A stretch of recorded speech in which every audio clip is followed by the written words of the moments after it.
toutes et tous dans ma spiritualité au quotidien, les portraits. Je suis très heureuse aujourd'hui d'accueillir Isabelle. Bonjour à tous. Isabelle qui va nous partager son parcours et comment elle en est arrivée à ouvrir un centre de bien-être dans lequel elle a mis en place un bassin de flottaison et elle fait du conseil en naturopathie et aussi offre des massages adaptés aux personnes qui viennent. Alors bonjour Isabelle. Bonjour. J'aimerais que tu nous partages un peu comment tu en es arrivée là, à ouvrir il y a 2 ans ce centre bien-être. Comment ça s'est fait dans ton parcours? Est-ce que il s'est passé des choses en particulier ou pas? Enfin voilà, montrer un petit peu ton cheminement qui fait qu'aujourd'hui tu œuvres dans ton quotidien par rapport à ton cœur et aux aspirations de ton âme, vraiment ce qui te fait envie, ce qui te fait plaisir, quoi. Alors en fait, ce qui s'est passé pour moi, c'est que j'ai un parcours qui est relativement assez particulier. Simplement, c'est que j'ai toujours eu des métiers un petit peu aléatoires. Je ne me suis jamais vraiment bien fixée en fait dans l'activité que je souhaitais. Et en quelque part, je me recherchais tout le temps. Donc j'ai eu un métier comme courtier en prêt immobilier, j'ai été ambulancière, enfin voilà, je suis passée du coq à l'âne un petit peu sur tout, mais toujours avec le même principe, toujours avec cette proximité avec la nature. Donc j'ai toujours eu cet attrait avec les huiles essentielles, avec les plantes. Donc c'est quelque chose en fait qui a toujours été en fait bien présent en moi et que je partage et que j'ai partagé avec ma famille. Après, suite à un problème de santé, en fait, durant mon activité professionnelle précédente, tout simplement, j'ai dû faire un grand arrêt. Donc, j'ai dû être arrêtée pendant 1 an et demi, durant lesquels, en fait, ça a été très compliqué d'un point de vue physique et moral. Et en fait, ça a été l'occasion pour moi de me ressourcer, de reprendre contact en fait avec les choses simples, notamment contact avec la nature, avec ce qui me plaisait, ce qui était vraiment très important au fond de moi. Et de là, en fait, ça m'a permis de réfléchir un petit peu à ce que je voulais aujourd'hui. Enfin, il y a quelques années. D'accord. Donc en fait, ce que je comprends, c'est que suite à un problème de santé, en Oui, c'est fait, où ça. tu as été mis en À l'arrêt arrêt, complet. à l'arrêt complet, donc là, tu as fait un point sur de quoi j'ai envie, qu'est-ce que j'ai envie de faire, qu'est-ce qui me fait vibrer, et Voilà, c'est c'est ça. ça? Donc en Ok. fait, je me suis positionnée à me dire, bah, aujourd'hui, ça se passe comme ça, qu'est-ce que tu veux faire? Alors, je me suis posé beaucoup de questions, hein. Ça a été quand même un cheminement. Mm. Je voulais être vraiment entière avec moi-même, c'est-à-dire faire une activité qui me plaisait, qui me ressourçait et surtout où j'arrivais à m'épanouir dans mon travail, chose qui n'est pas toujours évidente, mais où je pouvais trouver cet alignement.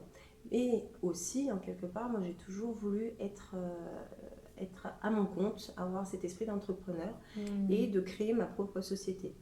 Donc je l'ai eu fait précédemment, ça n'a pas fonctionné, mais malgré tout, je me suis dit, voilà, je veux faire quelque chose qui me plaise, faire plaisir aussi aux personnes que je rencontre, mais toujours avec ce côté d'entrepreneur. D'accord. Ok. Et tu as dit que donc depuis toujours, tu étais très en lien avec la nature.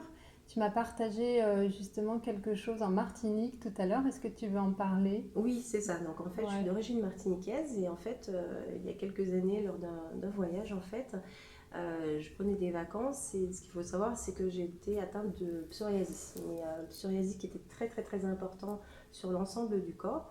Et en fait, lors d'une promenade, tout simplement, en remontant d'une cascade, j'ai une dame qui est venue tout simplement qui m'a dit, bah, il faut que vous travaillez sur votre foie et que vous preniez de la sarsaparille.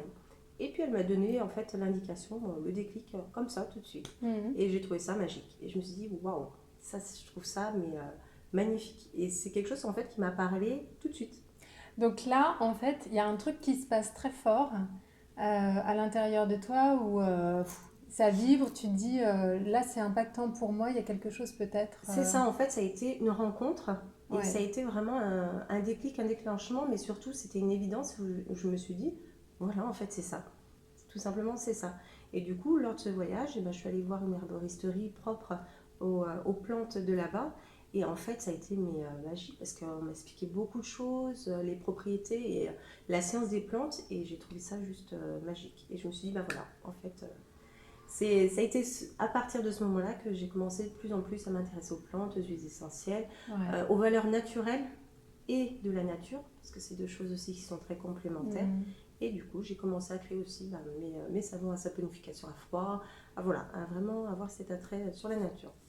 Ce que je trouve intéressant dans ton parcours et dans ton partage, justement, c'est que à un moment, il y a des choses qui se passent.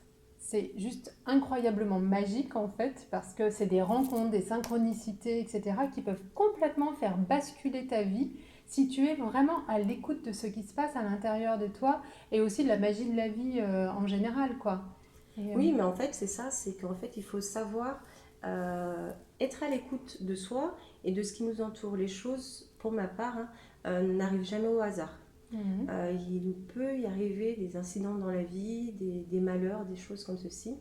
Et effectivement, il faut le prendre sur soi et comprendre en fait la valeur de ce qui se passe pour mhm. pouvoir la transformer en quelque chose qui va permettre en fait d'avancer et de progresser dans la vie.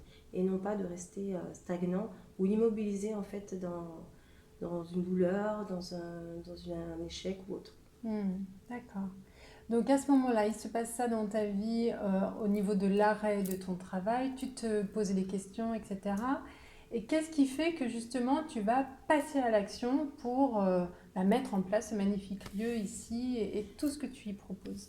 Alors, en fait, ce qui s'est passé, c'est que durant cette période un petit peu difficile, je me suis mis tout simplement à nu envers moi-même en me disant bah, qu'est-ce que j'ai besoin aujourd'hui, qu'est-ce que j'ai envie de faire, qu'est-ce que j'ai envie d'apporter.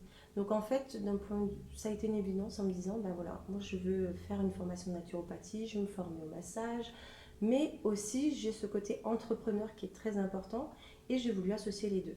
Donc, Mhm. et l'associer de manière à ce que ça soit un engagement de ma part, mais aussi qui soit viable. Parce que ça, c'est très important aussi, cette notion de viabilité dans un projet qu'on construit et surtout qu'on met en place. Hmm. Ok. Est-ce que tu as, dans tout ce cheminement, ce parcours, rencontré des difficultés? Et si oui, lesquelles? Alors, des difficultés, il y en a plein. C'est jamais un long fleuve tranquille.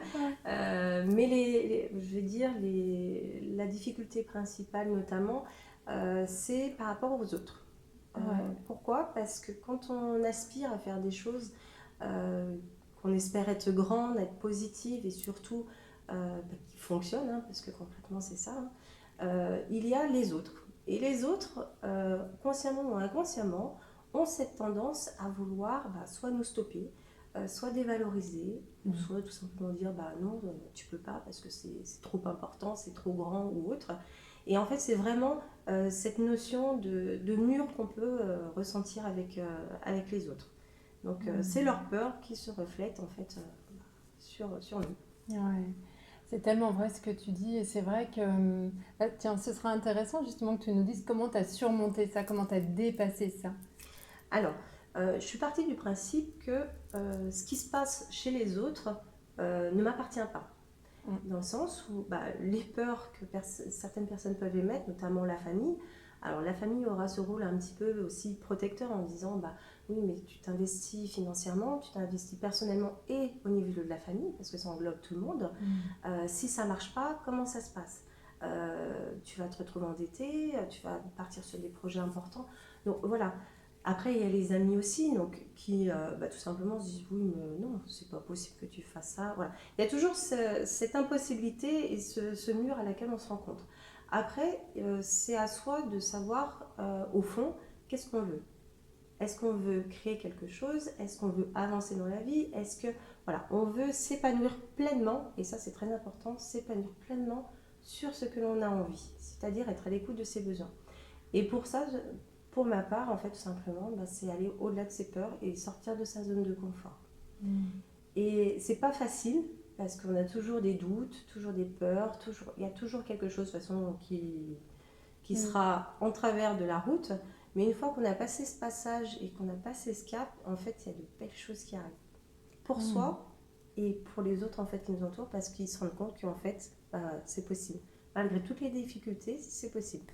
Ouais, donc c'est vraiment la notion de sortir de sa zone de confort, même s'il y a du doute, même s'il y a de la peur, remettre aussi les peurs à ceux Tout qui... à fait. à Ne pas, je prendre dirais, pour prendre soi. pour soi Mm. ce qui se passe chez les autres, le regard Ouais. qu'ils peuvent avoir.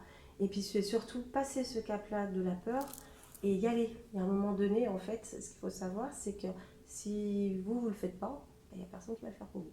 Ah, ben ça c'est sûr. Voilà. Donc, si vous avez un projet qui est très important, allez-y et faites-vous confiance, ça c'est important. Et puis il y a juste une autre chose aussi que je voulais rajouter, Oui. c'est aussi la deuxième chose qui est difficile quand on est en création, tout simplement c'est l'échec. Ouais. Et ça c'est très important parce qu'on a toujours la peur de l'échec, mais dans notre vie, dans notre construction, on a toujours eu, ou ceux qui n'ont pas très bien, mais eu des échecs, ça peut être affectif, ça peut être professionnel, ça peut être de tout ordre. Et l'échec, malheureusement, aujourd'hui, est considéré comme quelque chose de très mal, de très descendant, et, et on est mal valorisé parce que quand on a échoué, forcément, ce qu'on a fait, c'est pas bien, ou parce qu'on n'est pas une personne bien. Ou on n'est pas à la hauteur. Ou on n'est pas à la hauteur, etc. Ouais. Faux. Merci de nous le rappeler, Isabelle. Faux. Au contraire, si vous avez subi des échecs, c'est qu'en quelque part, vous avez essayé. Vous avez essayé d'aller au-delà. Des fois, ça marche, des fois, ça ne marche pas. Mais quand ça ne marche pas, c'est qu'en quelque part, peut-être qu'il y a quelque chose qui a bloqué, peut-être qu'il y avait une peur. Et le but, en fait, tout simplement, c'est de comprendre ceci et puis d'en tirer une leçon. D'en tirer une leçon, une évidence, et tout simplement de la transformer en quelque chose qui va vous permettre d'avancer. Donc un échec plus un échec, moi j'en ai connu, j'avais créé une société avant qui n'a pas fonctionné, j'ai eu d'autres échecs notamment, et à chaque fois je me suis dit, voilà, pourquoi ça n'a pas marché, et comment je peux m'en servir pour justement aujourd'hui faire quelque chose de top. Super. Voilà, qui me fasse plaisir. Wow. Et puis vraiment revenir toujours à la notion de joie, de plaisir dans ce que tu fais. Toujours. La notion de plaisir, elle est primordiale, autant pour soi que pour les personnes en fait que j'accompagne. Voilà. Que ça soit en naturopathie, que ça soit dans les massages, dans la flottaison, la notion de plaisir est tellement importante parce qu'aujourd'hui, c'est un peu compliqué d'un point de vue social et tout ce qui nous entoure. Et de faire plaisir et de se faire plaisir, c'est un échange, un bon compromis. Justement, ça fait partie de mes questions. Ça, c'est comment ça te nourrit, toi, au quotidien, justement, d'être dans ce mouvement positif de création, de faire vraiment ce qui te fait vibrer, etc. Alors, il y a la notion de joie, de plaisir, etc. Est-ce qu'il y a autre chose que tu veux nous partager par rapport à ça? Alors, moi, on va dire que je me dope, en fait, en quelque part, à cet échange que je peux avoir. C'est-à-dire que je suis comme une locomotive et en fait, on met du charbon.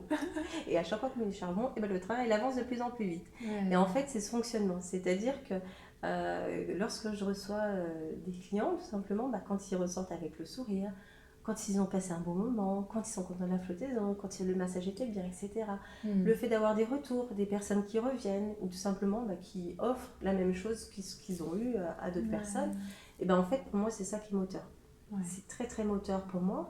Et puis, en quelque part, cette joie que je ressens, elle me nourrit, c'est comme une petite graine en fait, qui va fleurir, et elle a un impact, en fait, surtout, elle aura un impact aussi sur ma famille, avec mes enfants, sur tout mon entourage, avec mes amis.